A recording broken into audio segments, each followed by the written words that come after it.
Okay, in this unit, we're going to talk about methods and cognitive neuroscience. The first part will be about methods. Again, just to remind you, the methods is coming from chapter one, cognitive neuroscience is coming from chapter two. And in this particular unit, we'll divide that into 4.1 is about methods, and 4.2 is about cognitive neuroscience, a specific kind of methods. What we'll do in this video is these are the outcomes for this part one, 4.1.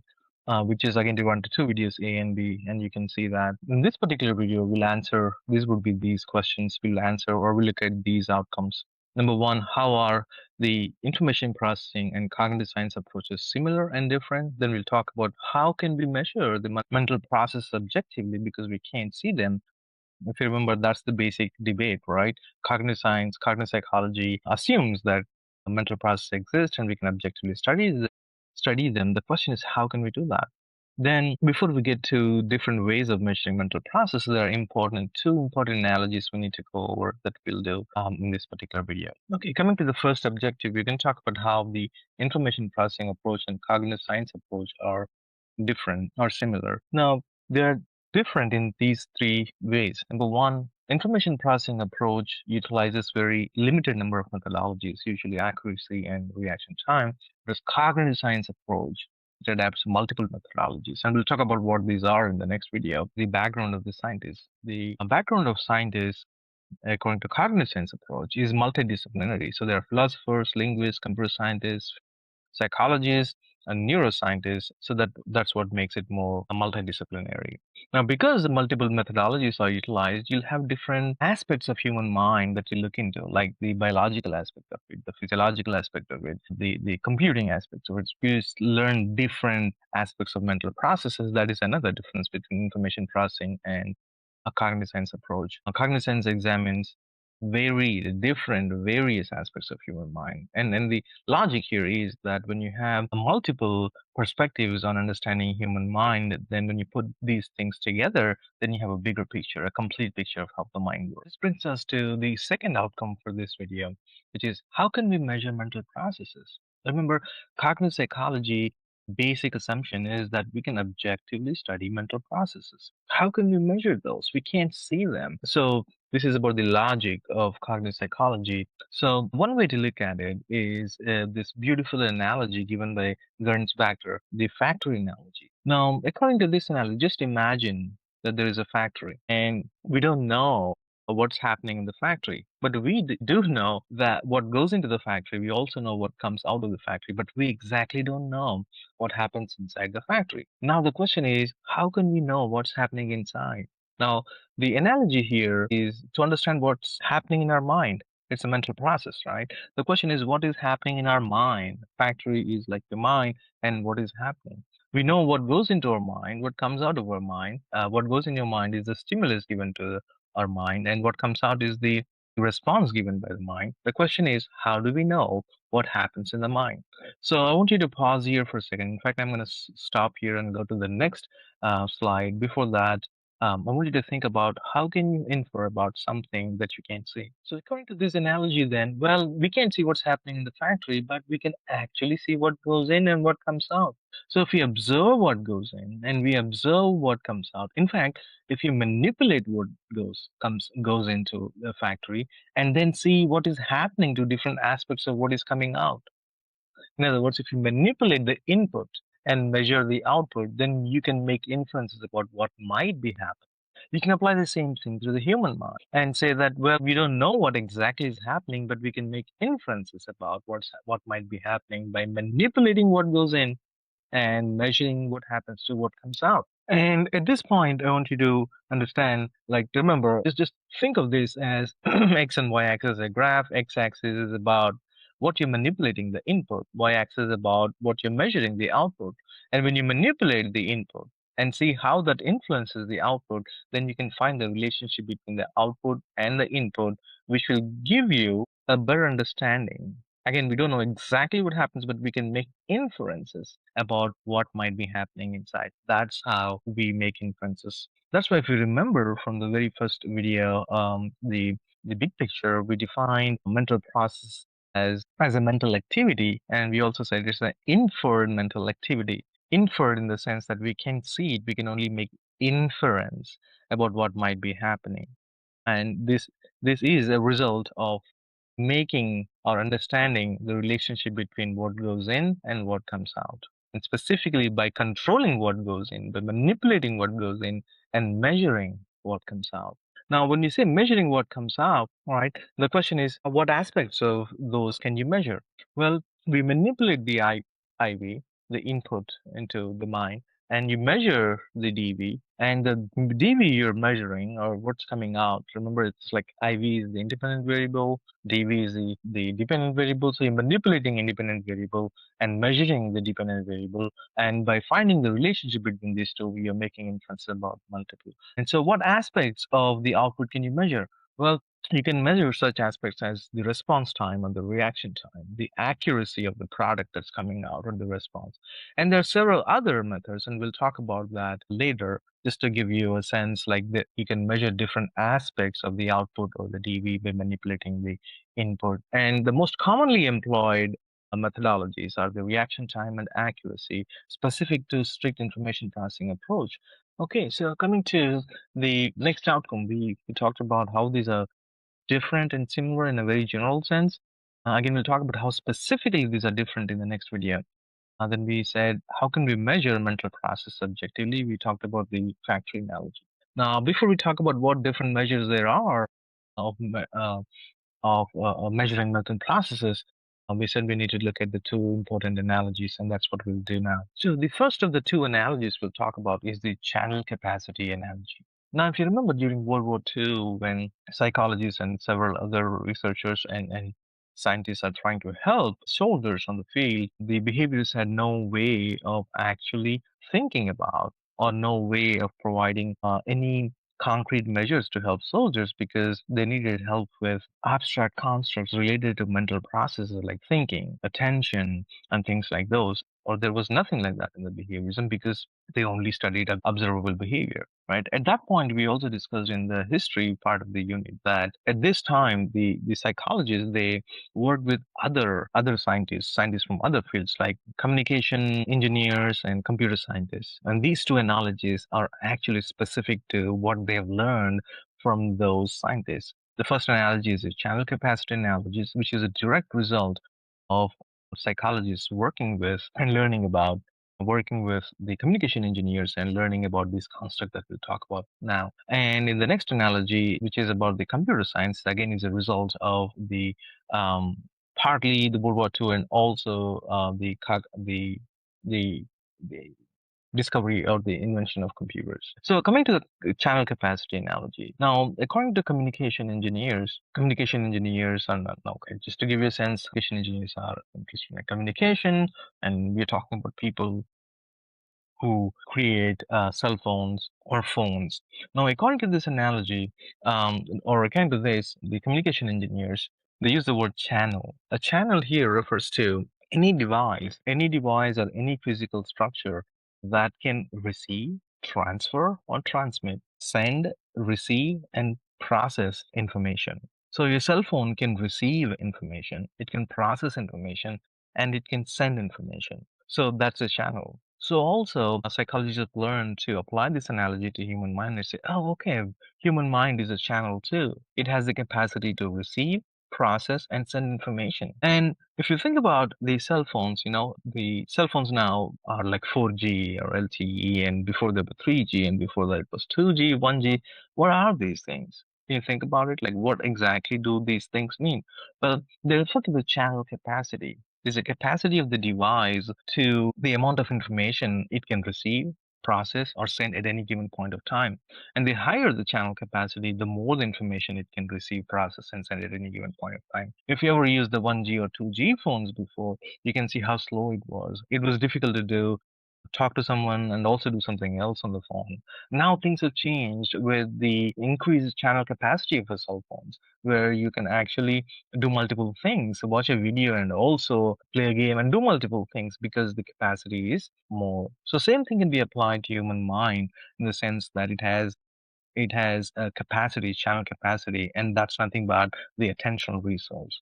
The problem with the human mind is that the channel capacity is very limited. In other words, the attentional resources are very limited. So I just wanted to keep this analogy in mind, and we'll refer to this analogy as we go. Now, coming to the second analogy, which is the computer analogy, and according to this, our human brain is like the hardware of a computer, and whatever is happening in the brain, which is the mental process of the mind, can be compared to the software or the operating system. So human mind is compared to the program that runs the computer, and the computer itself is compared to the brain. Now, according to this analogy, humans are and computers are similar in the sense that they are information processing systems. And if you remember, when you talked about language, we use the term symbols, right? We said that a symbol is something that represents something else in the external world. And we also said that any system that acts intelligently does so because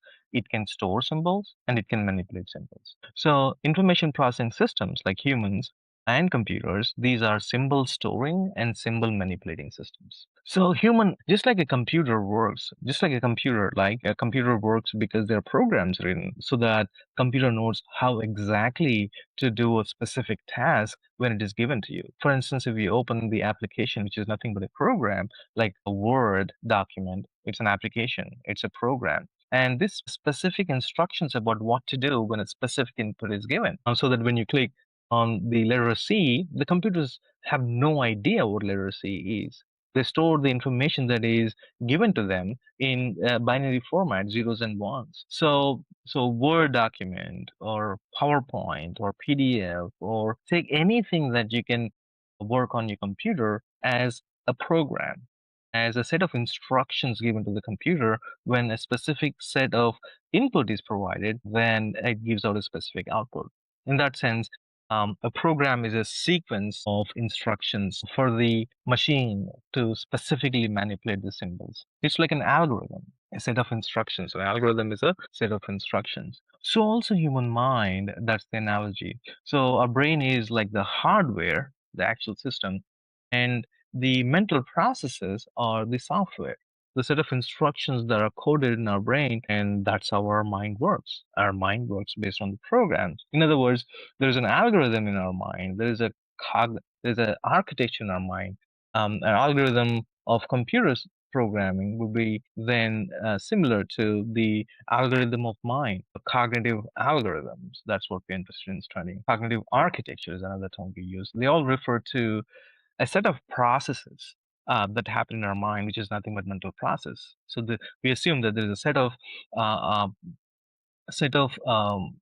processes, set of instructions set, and that's how our mind works. And we're trying to figure out these principles of these.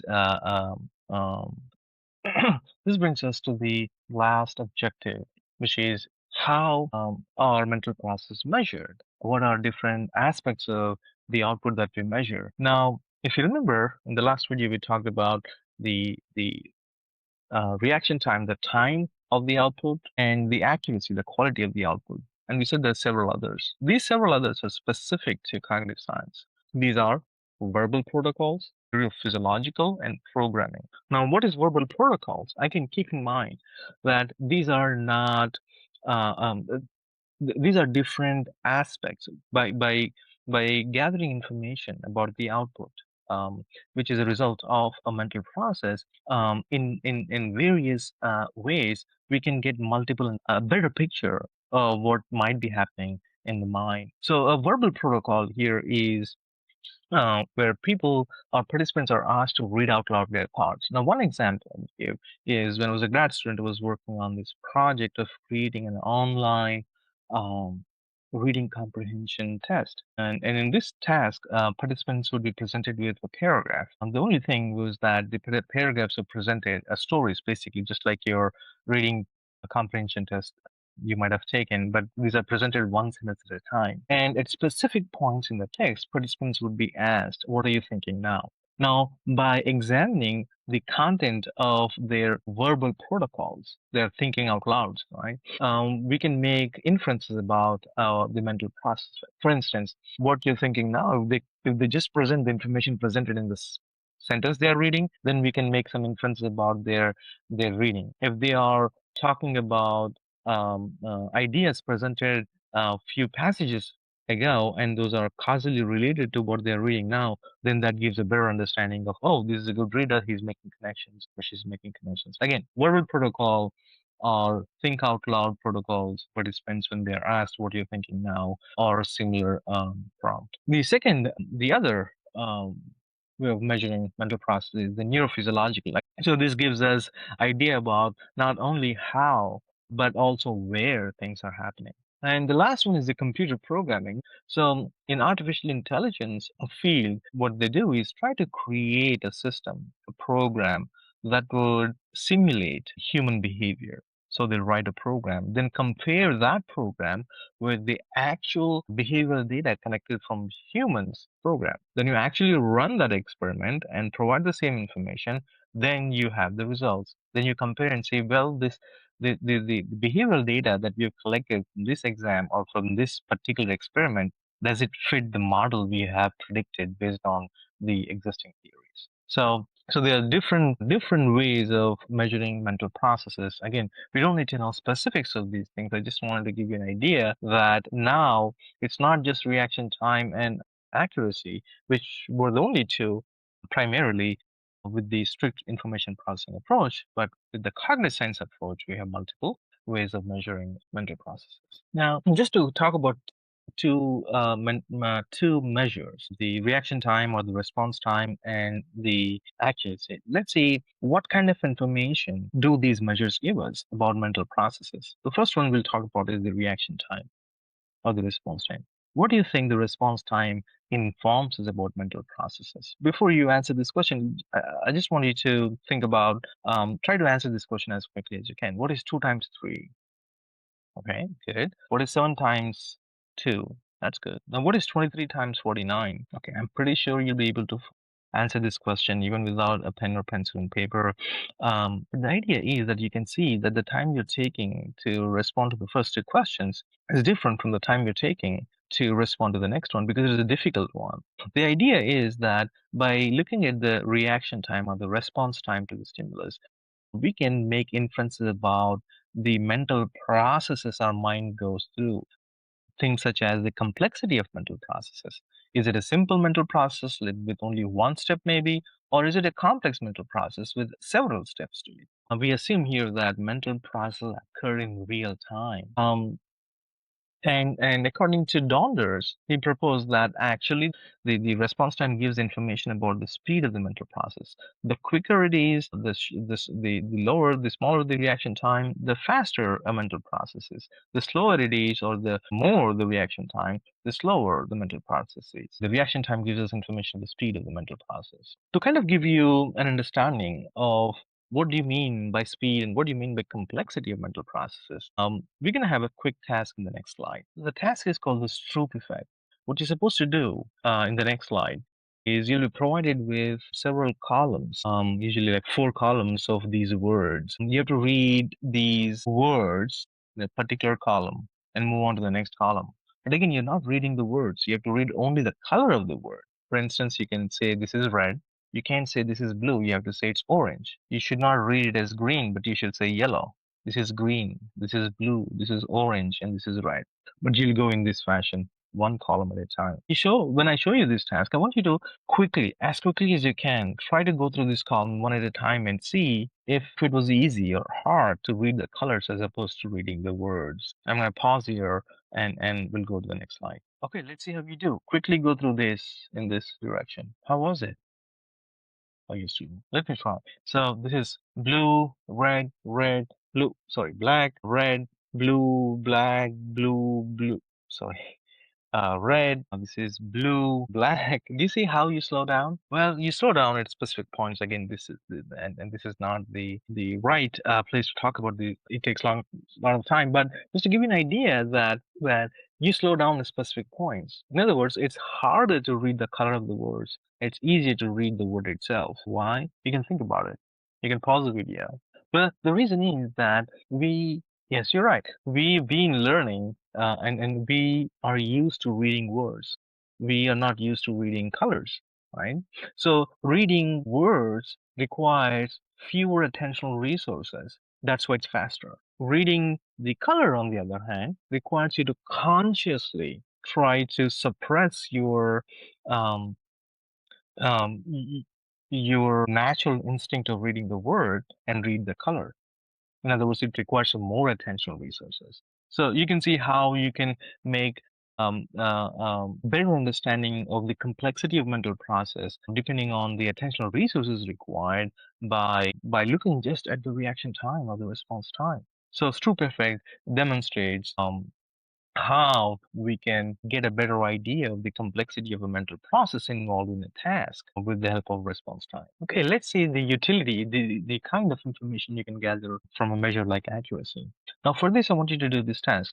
Now you drop your pen or pencil, book, anything. I just want you to follow these instructions. In the next slide, you'll see a list of words. I want you to try to remember as many words as you can. Please do not try to use any mnemonics like visuals, pictures, or things like that. Just try to repeat these words in your head, maybe. That's what we usually do. Then try to remember as many words as you can. And don't write them down. Don't use any technique. And let's see what happens so we can talk about the accuracy measures. Are you ready? Okay, here you go. These are the list of words I want you to remember without writing them down or without yeah. Okay, now I want you to quickly recall. Take a piece of paper and pen and write down as many words as you can remember um, in any order you can. You can pause the video here and I'll see you in the next slide. Okay. I hope you paused and recorded your thoughts and the accuracy. Now, how many? This is actually the list you saw before. So, how many of these words do you remember? Well, typically, the response is like 7, 8, unless you do or 9. Average is 7 plus or minus 2. Remember the magic number. Okay, now here's the question. How many do you remember from this list? Okay, people typically say very few people, very few people remember information from this. What about how many of you remember red? Did you recall air? And what about this list? Do you recall chocolate, table, rug, balloon? Now, typically what happens is that when participants are presented with a list of words with a clear indication of the initial and the final and the middle in the list, you'll see what is called as serial position effect. In other words, the x-axis here, the input that was provided to you, the initial items were the primacy items or the first items in the list. The items at the end are the end of the item list, and the items in the middle. So the position of the items would be the initial, middle, and final end of the list. And the y-axis is the percentage of words recalled, and so it's the accuracy.